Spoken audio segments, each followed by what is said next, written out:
Everyone, this is Deepak Singal. Welcome you all to the platform of Edu Preparator. तो ये video होने वाली है मार्च मंथ के थर्ड वीक की। अभी भी सोच रहे हैं कि क्या करें। सीयूईटी एग्जाम अब बिल्कुल सर पर आ चुके हैं। 22 मार्च को लास्ट पेपर भी जो था बोर्ड का वो हो गया है खत्म। कुल मिला के आपके पास अब एक महीना है। तब आपको देखना है कि इस 1 मंथ में किस तरीके से आप लोगों को प्रिपेयर करना है। अभी भी लग रहा है कि कोई कंफ्यूजन है तो एडू प्रेपरेटर की हेल्पलाइन आपके पास हमेशा है। वेबसाइट आपके पास है, लॉग इन कीजिए, मटेरियल चेक कीजिए, क्वेरीज को पोस्ट कीजिए। हम हमेशा आप लोगों की हेल्प के लिए यहाँ पर रहेंगे। आइए शुरू करते हैं। वीडियो को बिल्कुल एंड तक देखिएगा। मुझे विश्वास है जो भी मार्च मंथ के करंट होंगे इंपॉर्टेंट, वो सब हम लोगों ने इस वीडियो में कर रखे हैं कवर। कोई भी क्वेश्चन इस वीडियो से बाहर जा ही नहीं सकता, क्योंकि मैंने एंटायरिटी में हर चीज के ऊपर अच्छे से फोकस किया। बट फिर भी ओवर कॉन्फिडेंस होना गलत है। ओवर कॉन्फिडेंट गलत है। तो दोस्तों, सबसे पहला करंट है फ्लिपकार्ट का। फ्लिपकार्ट एक यूपीआई एप्लीकेशन चलाता है जिसको सुपर मनी बोलते हैं। बिल्कुल, सुपर मनी इंडिया में पांचवी सबसे ज्यादा यूज होने वाली यूपीआई एप्लीकेशन हो गई है, तो फिफ्थ मोस्ट फेवरेट। अगर हम बात करते हैं इंडिया में सबसे ज्यादा फेवरेट यूपीआई एप्लीकेशन, तो वो फोन पे है। मतलब बहुत ज्यादा यूज करते हैं लोग फोन पे को। कितना? तो 47.5%, या ये मान के चले कि 51% जो वैल्यू शेयर है वो फोन पे का है। 50% से ज्यादा इंडियंस फोन पे यूज कर रहे हैं। 35% इंडियंस गूगल पे यूज करते हैं। 5.3% इंडियंस पेटीएम यूज करते हैं। तब जाकर फोर्थ नंबर आता है नवी का। नवी एप्लीकेशन है जो सचिन बंसल ने बनाई थी। और उसके बाद पांचवी एप्लीकेशन अब जो आ रही है दैट इज सुपर मनी, जो फ्लिपकार्ट बैक्ड एप्लीकेशन है। इंडिया में पांचवी सबसे बड़ी यूपीआई प्लेयर बनकर बाहर निकली है। यूपीआई एक गवर्नमेंट सर्विस है। यूपीआई एक गवर्नमेंट प्लेटफॉर्म है जिसको यूज करने के लिए आप लोगों को थर्ड पार्टी एप्लीकेशन चाहिए, है ना। तो थर्ड पार्टी एप्लीकेशंस में इन सभी एप्लीकेशंस के नाम आते हैं। यूपीआई इनका नहीं है, यूपीआई गवर्नमेंट का है। यूपीआई को लॉन्च किया था एनपीसीआई ने। ये भी गवर्नमेंट कंपनी है। NPCI national payments corporation of India limited, जिसका हेडक्वार्टर मुंबई में है, जिस कंपनी के एमडी दिलीप एसबे है। फिर चलते हैं सेकंड मोस्ट करंट की तरफ। IPO, ILO, International Labour Organisation की अभी 353rd गवर्निंग बॉडी मीटिंग हुई थी जिनेवा में, स्विट्जरलैंड में, मार्च 10 से लेकर मार्च 20 तक। इंडिया भी यहां पर पहुंचा। इंडिया की तरफ से दावड़ा मिस सुमिता दावड़ा जो है वो इंडिया के डेलीगेशन को यहाँ पर रिप्रेजेंट कर रही थी। इसके बाद थर्ड इंपॉर्टेंट है, यूनाइटेड नेशन ने यहाँ पर एक प्रोग्राम लॉन्च किया है that is United nation 80 initiative, UN 80 initiative. क्योंकि यूनाइटेड नेशंस को बने हो चुके हैं 80 साल, 80 ईयर्स।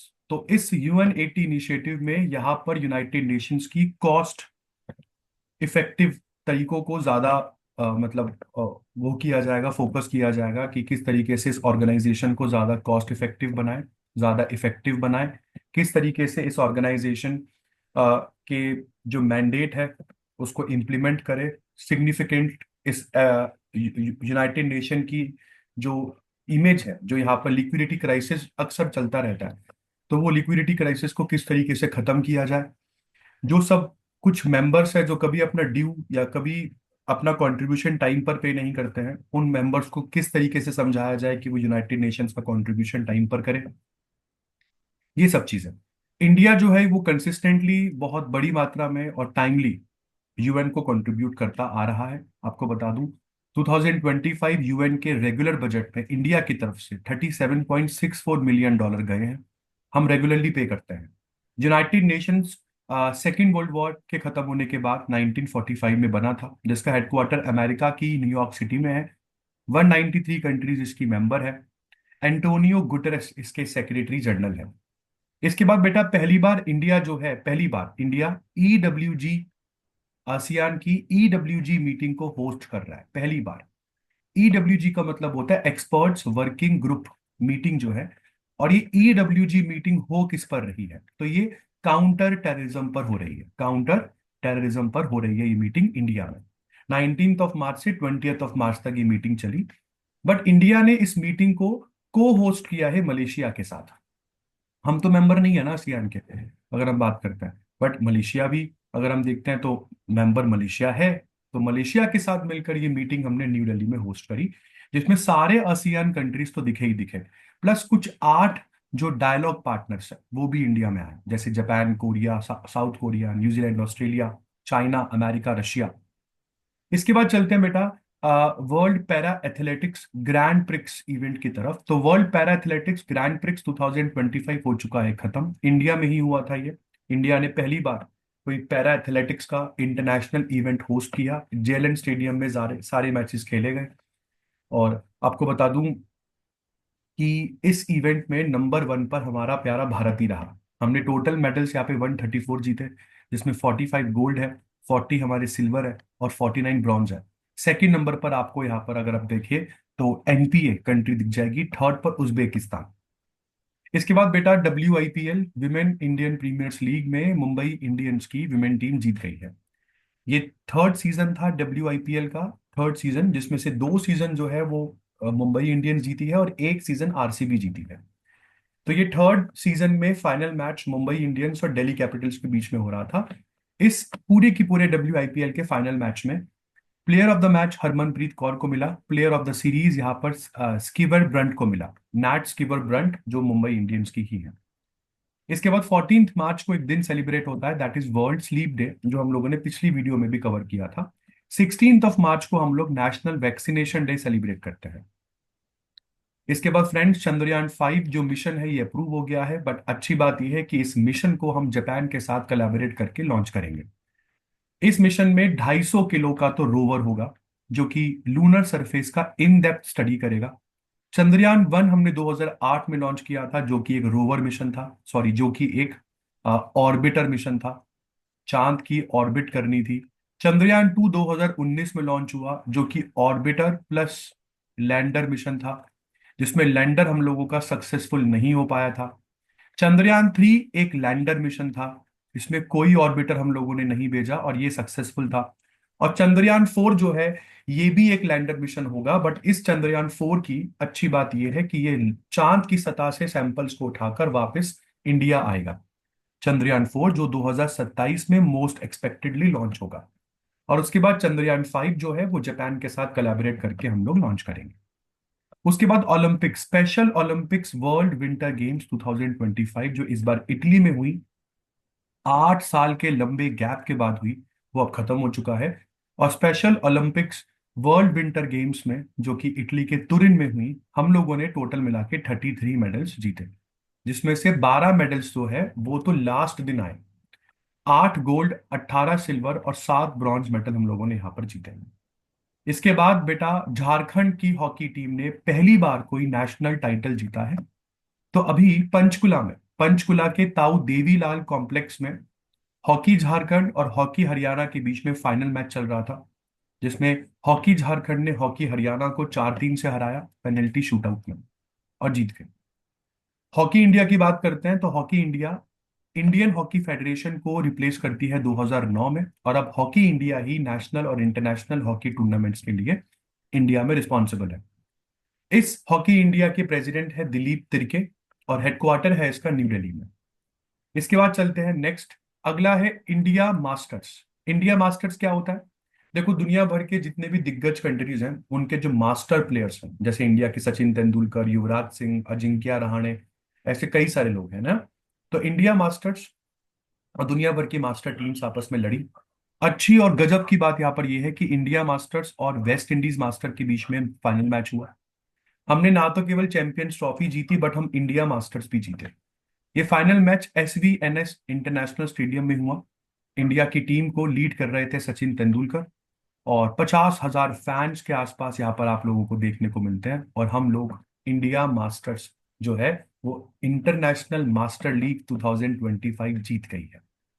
इंटरनेशनल मास्टर्स लीग 2025 हम लोगों ने जीता। वेस्ट इंडीज के मास्टर्स को हम लोगों ने 6 विकेट से हराया, 17 बॉल्स उस समय और बची थी। इसके बाद 18 मार्च को ऑर्डिनेंस फैक्ट्रीज डे सेलिब्रेट होता है फ्रेंड्स, और इसी तरीके से अब इंडिया में इंटर्नशिप करना और भी आसान हो गया है। निर्मला सीतारमन जी ने यहाँ पर PMIS एप्लीकेशन कर दी है इंस्टॉल, मतलब लॉन्च। अगर आपको किसी को भी इंटर्नशिप करनी है तो बहुत ही यूजर फ्रेंडली इंटरफेस है इस एप्लीकेशन का। इजीली रजिस्टर कर सकते हैं अपने आप को, रियल टाइम अपडेट्स आपको मिलते रहेंगे, एक्सेसिबिलिटी काफी एनहेंस्ड हो जाएगी। तो ये नेशन बिल्डिंग में एक बहुत ज्यादा योगदान रहेगा PMIS एप्लीकेशन का। तो ये बहुत इंपॉर्टेंट है, सभी इंटर्न्स के पास ये होनी चाहिए। इसके बाद तेलंगाना असेंबली ने 2 बिल्स पास कर दिए हैं, और अब तेलंगाना में बैकवर्ड क्लासेस को मिलने वाला रिजर्वेशन 42% हो गया है। ये रिजर्वेशन एजुकेशन गवर्नमेंट एम्प्लॉयमेंट में भी है, ये रिजर्वेशन लोकल गवर्नेंस में भी लागू हो चुका है। ये 2 बिल्स जो तेलंगाना की असेंबली ने पास करे वो आपके सामने यहाँ पर है।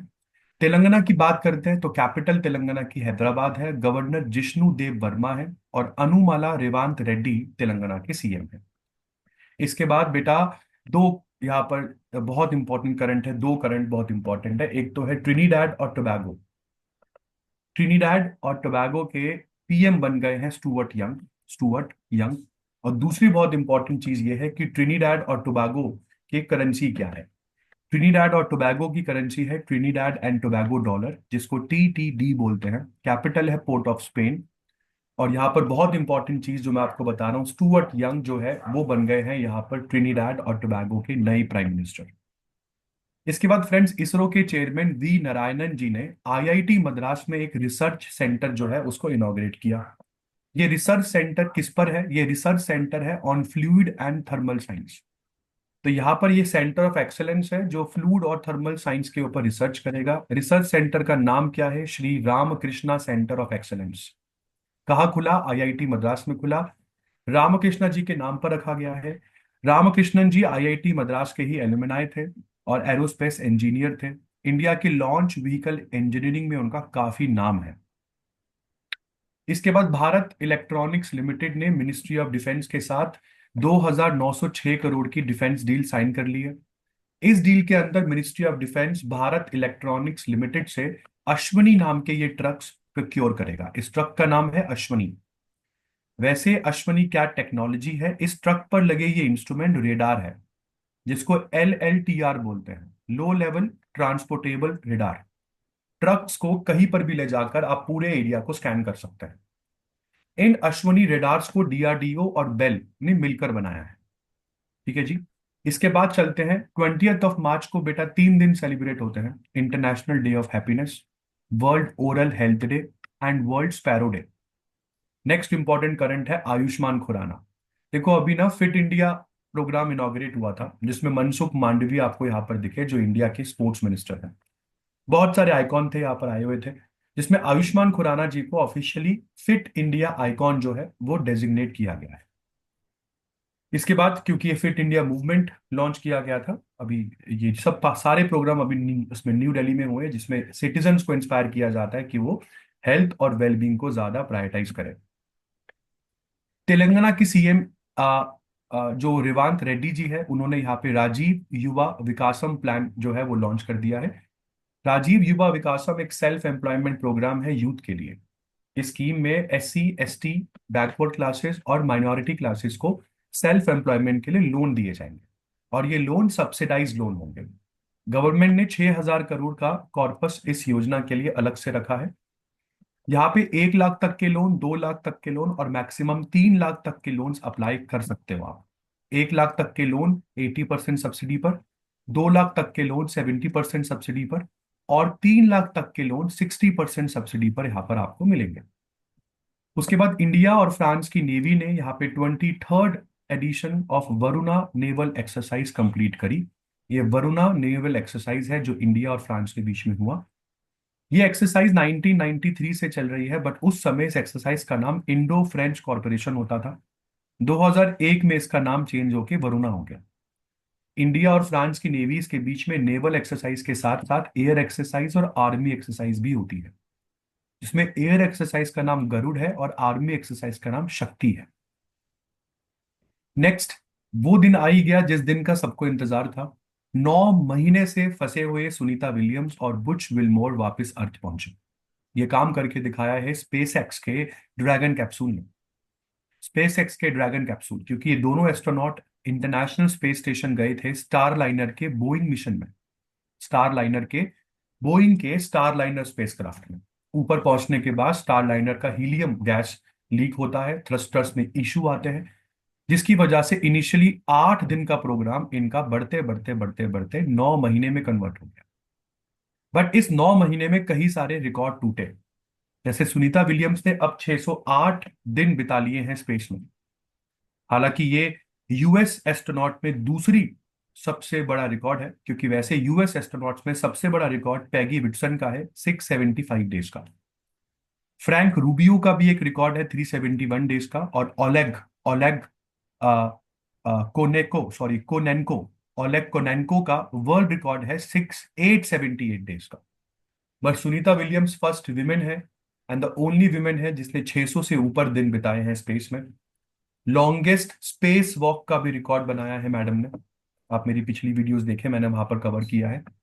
नासा की बात करते हैं तो 1958 में नासा बना, वॉशिंगटन डीसी में इसका हेडक्वार्टर है। स्पेसएक्स की बात करें तो स्पेसएक्स इलॉन मस्क की कंपनी है, जिसका पूरा नाम है स्पेस एक्सप्लोरेशन टेक्नोलॉजीज कॉर्पोरेशन, जिसका हेडक्वार्टर कैलिफोर्निया में है। इसके बाद बेटा इंग्लैंड होस्ट करने वाला है कबड्डी वर्ल्ड कप 2025। पहली बार ऐसा होगा कि कबड्डी वर्ल्ड कप एशिया के बाहर हुआ। यहाँ पर ओपन जो है, ओपनिंग मैच जो है वो इटली के अगेंस्ट शुरू होगा, ये भी आपको बता दूं। इंग्लैंड की बहुत सी जगहों पर 60 से ज्यादा मैचेस खेले जाएंगे। दो फॉर्मेट में खेले जाएंगे, मेंस कंपटीशन फॉर्मेट और women's competition format. Men's competition format में टोटल टीम्स हैं 10, जिनको दो ग्रुप्स में बांटा गया है। और विमेन कंपटीशन फॉर्मेट में टोटल टीम्स है 6, जिनको दो ग्रुप्स में बांटा गया है। इसके बाद जसप्रीत बुमराह जी को स्केचर्स का ब्रांड एम्बेसडर सेलेक्ट कर लिया गया है। स्केचर्स तो आपको पता ही है, कंफर्ट टेक्नोलॉजी के लिए जानी जाती है, और स्केचर्स अपने क्रिकेट फुटवियर भी लेकर आ रहा है। उसके लिए इन्होंने जसप्रीत बुमराह को ब्रांड एम्बेसडर साइन किया है। इसके बाद आपको मैं वैसे ही बता दूं, ईशान किशन, यस्तिका भाटिया, ये भी स्केचर्स के फुटवियर यूज करते हैं मैचेस के दौरान। मुंबई इंडियंस की ऑफिशियल किट स्केचर्स स्पॉन्सर करता है आईपीएल में। इसके बाद जम्मू कश्मीर की गवर्नमेंट ने वतन को जानो प्रोग्राम लॉन्च किया है। इस वतन को जानो प्रोग्राम में जो भी खर्चा होगा वो सब खर्चा मिनिस्ट्री ऑफ होम अफेयर्स देगी। और इस समय इंडिया के मिनिस्टर ऑफ होम अफेयर्स है अमित शाह। इस प्रोग्राम को क्यों इंट्रोड्यूस किया गया है? क्योंकि गवर्नमेंट स्कूल्स में पढ़ने वाले 18 साल से कम के बच्चों में, कश्मीरी बच्चों में इंडिया की डाइवर्स हेरिटेज को लेकर समझ हो, जिससे नेशनल यूनिटी और ज्यादा मतलब स्ट्रांग हो, नेशनल यूनिटी को प्रमोट किया जा सके। इसके बाद फ्रेंड्स, आंध्र प्रदेश ने यहां पर एक डिसीजन लिया है कि 58 फुट स्टैचू किसका, पी श्रीरामलू जी का अमरावती में इंस्टॉल किया जाएगा। आपको बता दूं, पी श्रीरामलू वो हैं जो 58 डेज के हंगर स्ट्राइक पे बैठे थे, क्योंकि ये चाहते थे कि तमिलनाडु से आंध्र प्रदेश को अलग किया जाए। पहले एक ही स्टेट था, और ये चाहते थे कि तेलुगु लैंग्वेज के ऊपर एक अलग से स्टेट बनना चाहिए। आंध्र प्रदेश बना, और आंध्र प्रदेश इंडिया का पहला स्टेट था जिसको तेलुगु जो लिंग्विस्टिक बेसिस पर बना था। हालांकि 58 डेज की हंगर स्ट्राइक के बाद इनका देहांत हो गया, इसलिए यहाँ पर 58 फुट का लंबा स्टैचू इनके लिए बनाया जाएगा। प्लस जहाँ पे ये रहते थे, पद्मती पल्ली नाम की इनकी विलेज है, तो पद्मती पल्ली जहाँ पे ये रहते थे, इनके घर को म्यूजियम में कन्वर्ट कर दिया गया है। प्लस पद्मती पल्ली में एक बहुत ही मॉडर्न हेल्थ सेंटर और एक हाई स्कूल बिल्डिंग भी कंस्ट्रक्ट की जा रही है।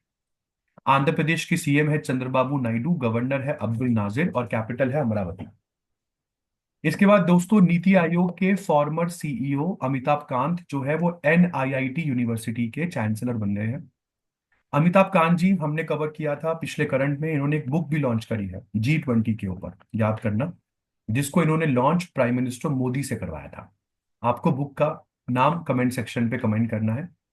आपको बता दूं, कई सारी इनिशिएटिव्स इनके टेन्योर में लिए गए, जैसे Atal Innovation Mission, Aspirational District Programme, National Programme on AI. इसके बाद next important, Goibibo ने सुनील गावस्कर के साथ साथ अब ऋषभ पंत को भी ब्रांड एम्बेसडर अपॉइंट कर लिया है। तो यहाँ पर गावस्कर जी का iconic stupid stupid stupid commentary phrase जो है, इसको एक बहुत ही प्लेफुल ट्विस्ट दिया जाएगा। और यूथ सेंट्रिक कैंपेन है, जिसमें ट्रेवल लविंग ऑडियंस को एक फन एडवर्टीजमेंट दिखाने की कोशिश की जाएगी। गो आईबीबो के सीएमओ है राज ऋषि सिंह। इसके बाद अनुज कुमार सिंह जो है ये यूपीएससी के जॉइंट सेक्रेटरी बन गए हैं।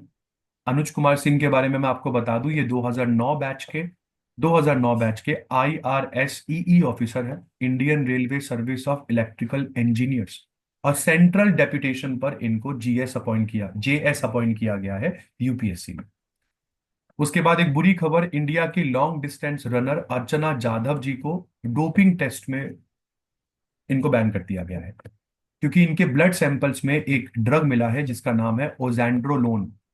ओजेंड्रोलोन ये किसी भी भागने वाले एथलीट को लेना मना है। तो एक ड्रग है जिससे आपकी परफॉर्मेंस अफेक्ट हो सकती है, तो अर्चना जाधव जी के ब्लड में इसके सैंपल्स मिले, जिसकी वजह से इनको बैन कर दिया गया है। इसके बाद फ्रेंड्स, 21 मार्च को 3 दिन सेलिब्रेट होते हैं, world forestry day, world down syndrome day और वर्ल्ड पोइट्री डे। इसके बाद रिजर्व बैंक ऑफ इंडिया ने इंद्रानिल भट्टाचार्य को अपना नया एग्जीक्यूटिव डायरेक्टर अपॉइंट कर लिया है। आपको बता दूं, ये आरबीआई की मॉनेटरी पॉलिसी डिपार्टमेंट में एडवाइजर भी रह चुके हैं, 30 साल का एक्सपीरियंस है इन्हें monetary policy, fiscal policy, banking और इंटरनेशनल इकोनॉमिक रिलेशंस में। इसके बाद ओलंपिक लेजेंड, इसके बाद फ्रेंड्स ओलंपिक लेजेंड जिम्बाब्वे की नाम है इनका Kirsty Kirsty Coventry. Kirsty Coventry को बना दिया गया है इंटरनेशनल ओलंपिक कमेटी का प्रेसिडेंट। पहली बार इंटरनेशनल ओलंपिक कमेटी की प्रेसिडेंट एक फीमेल बनी है और वो भी अफ्रीकन। तो जिम्बाब्वे की क्रिस्टी कोवेंट्री, 130 सालों के इतिहास में इंटरनेशनल ओलंपिक कमेटी में ये पहली बार हो रहा है। उसके बाद जापान बन गया है पहला देश जो क्वालिफाई कर गया है फीफा 2026 के लिए। फीफा 2026 वर्ल्ड कप के लिए Japan has become the first country to qualify. Bahrain को हराया इन्होंने 2-0 से at the Saitama stadium on March 20। उसके बाद इनकी सीट पक्की हो गई है फीफा वर्ल्ड कप में। आपको बता दूं, 1998 से जितने भी फीफा वर्ल्ड कप हुए हैं उसमें जापान की टीम कंसिस्टेंटली पार्टिसिपेट कर रही है, क्वालिफाई करती आ रही है। और आज का आखिरी करंट है वर्ल्ड वाटर डे, जो कि 22 मार्च को सेलिब्रेट होता है। इसी के साथ वीडियो का हो जाता है अंत। आई होप आपने वीडियो को देखा होगा थ्रू आउट द एंड। मिलते हैं नेक्स्ट वीडियो में मार्च के 4th वीक के साथ, जो परहैप्स क्लास मार्च के खत्म होने के बाद ही वीडियो अपलोड हो पाएगी। कोई भी क्वेरी हो, जो क्वेश्चंस मैंने क्लास में पूछे वो कमेंट सेक्शन में जरूर आंसर दीजिएगा, ताकि मुझे पता लगता रहे कि आप प्रीवियस वीडियोस भी देखते आ रहे हैं। इसी तरह की इंटरेस्टिंग वीडियोस को देखते रहिएगा, सीयूईटी में जनरल टेस्ट में आपको बहुत हेल्प मिलेगी। इसी नोट के साथ, this is Deepak Singhal signing off. Will see you in the next video so soon. Till then, goodbye, take care.